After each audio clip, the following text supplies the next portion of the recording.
What's going on, everybody? Welcome back.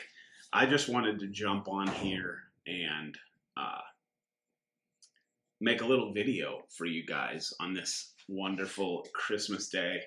TRX 4M Land Rover Defender with the Traxxas trailer. I wrapped it in some lights, made it look like it went and picked up a Christmas tree. The lights are those little wire lights plugged into a battery pack right here in the bed of the trailer. So, I mean, there's no there's no real crazy trickery going on, just fairly festive.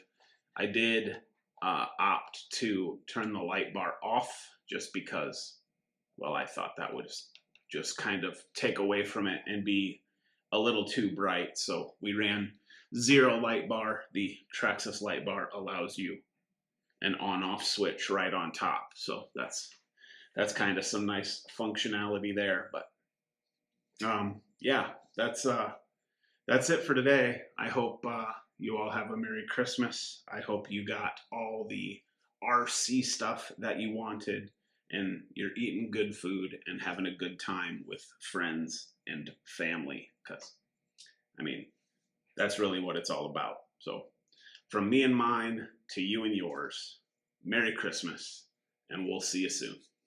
Take care.